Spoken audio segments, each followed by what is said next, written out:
E qual é o valor do Prolabore? Geralmente essa é a principal dúvida, né, dos empresários, né, de qual é o valor do Prolabore, e é natural que essa seja a principal dúvida, porque não tem uma resposta simples, né, uma resposta única. Isso depende muito da condição da empresa, do desejo dos sócios, tá, da própria condição ali dos sócios. Então eu vou dar algumas referências aqui para ajudar você a definir qual é o melhor Prolabore, qual é o Prolabore ideal para você aí na sua empresa. Tá? Então vou dar umas referências e algumas informações. Na lei do INSS não estabelece qual é o valor do salário de contribuição do sócio. Então lá não tem falando que é um salário mínimo, é 2, é 10, lá não tem isso.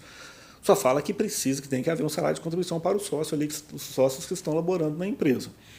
Qual é esse valor de referência que eu vou passar para vocês? Vou passar o valor de referência mínimo e máximo. O mínimo de referência é um salário mínimo, é R$ 1.100 agora em 2021, que eu estou gravando esse vídeo. Tá? E o máximo de referência, vou fazer um parênteses aqui, mas o máximo de referência seria R$ 6.433,57. Porém é o seguinte, no mínimo, esse limite mínimo, ele tem que ser respeitado.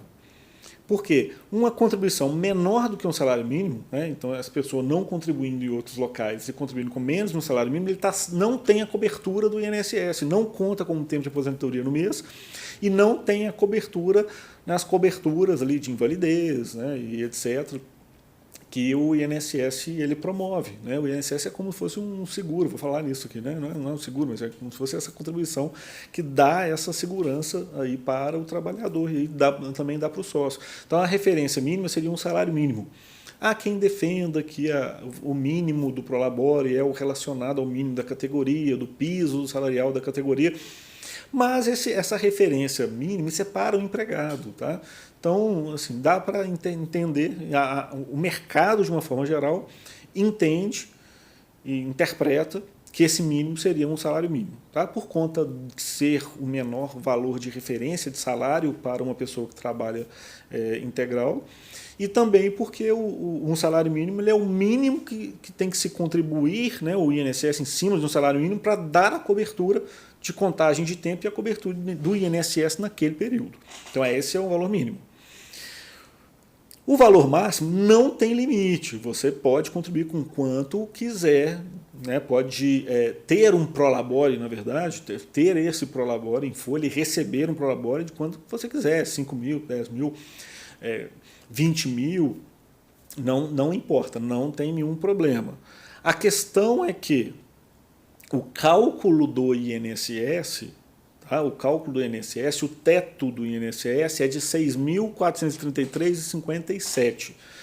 Então, mesmo que você tenha um Prolabore superior a esse, o valor do recolhimento ao INSS vai ser só até R$ 6.433,57, que você vai estar tendo de benefício. Tá? E mesmo que você tenha um Prolabore maior, o recolhimento é limitado a esse valor. Acima de R$ 6.433,57, não tem um recolhimento do INSS, ou que não vai ter esse encargo, pode ter um Prolabore maior, não tem problema, mas vai incidir o imposto de renda. Então eu vou falar aqui do imposto de renda, dos impostos que incidem aí sobre esse Prolabore. Então acaba ficando até para o mercado também uma referência de se o sócio quer contribuir com o INSS, ter essa cobertura no valor máximo, ele tem um Prolabore de R$ 6.433,57, recolhe o INSS sobre isso e vai dar imposto de renda sobre esse valor. O restante que o sócio vai tirar, geralmente sai como distribuição de lucro, porque ele é sócio da empresa, ele tem participação nos lucros da empresa.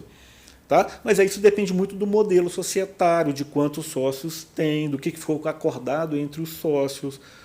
Tá? Então isso não é um limite, pode ter um valor maior. Se o sócio ele é normalmente um diretor de uma empresa, o volume financeiro ele já está significativo, ele pode ter um Prolabore maior. Tá? Então, mas tem essas referências aí em relação à contribuição ao INSS. Tá? Porém, tá, tem outras questões que devem ser consideradas para a definição, para avaliação da definição do Prolabore.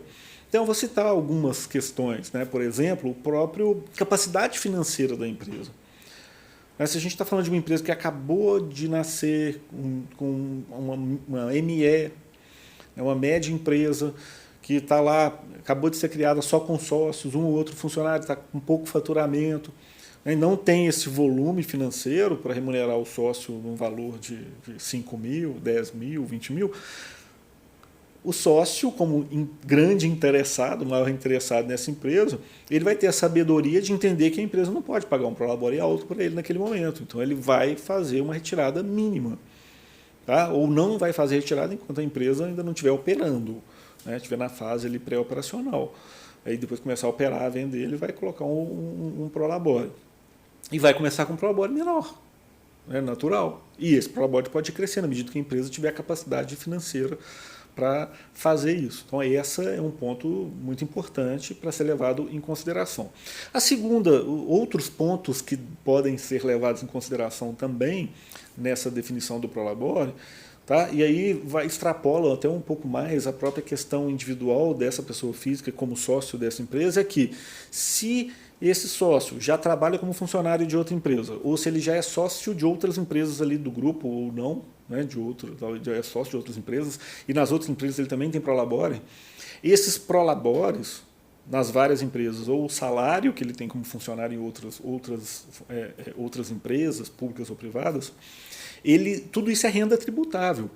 E ao final do ano, no imposto de renda, na declaração anual do imposto de renda, isso vai se somar para fazer o cálculo do imposto de renda.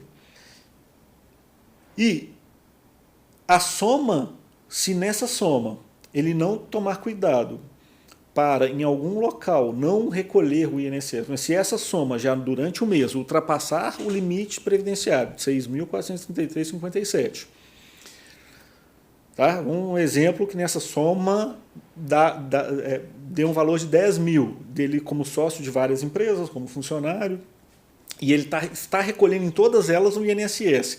Ele já está recolhendo no todo mais do que o limite que ele tem de garantia.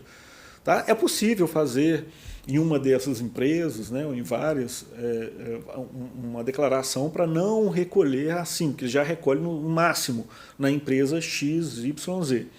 É possível fazer isso para não recolher. Mas, ao final do ano, isso vai se juntar e vai na declaração anual de ajuste do imposto de renda. Tá? E o valor que ultrapassa o limite de isenção, que eu vou explicar mais à frente, ele vai ser tributado com imposto de renda também. Então, em um exemplo, tá? Tem vários empresários que têm várias empresas. E ele divide ali o dia dele de 8 horas, né, ele divide em relação a essa operação do grupo. Então, nada mais natural que ele tenha o prolabore em cada empresa, que já esteja faturando, mas ele pode reduzir o valor do prolabore em cada empresa, tá? Controlando esse valor do prolabore para ficar dentro do limite que o grupo suporta e desse limite aí também, talvez desse teto previdenciário, tá? Ou mais. Isso depende, é uma condição muito especial. É só uma referência. Então é bom falar aqui o seguinte, que isso aqui eu não estou dando a recomendação do que você tem que fazer, eu estou te dando subsídios, informações para você avaliar junto com o seu contador e tomar a melhor decisão. Tá? Então, diante dessa complexidade para definir o prolabore, em algumas situações é muito simples para definir, outras são mais complexas. Mas, diante dessa informação, que depende da condição da empresa, depende da condição individual de cada sócio, para fazer essa avaliação do prolabore ideal, quando não tem mais sócios ou não tem sócios, os sócios estão com essa dúvida do valor a definir, o recomendável é você, o empresário, procurar o contador da sua empresa, que com algumas poucas perguntas ele vai conseguir te ajudar, no que é o ideal aí para você, tá bom? Então o que eu passei aqui são algumas referências para darem atenção, para facilitar a decisão do valor.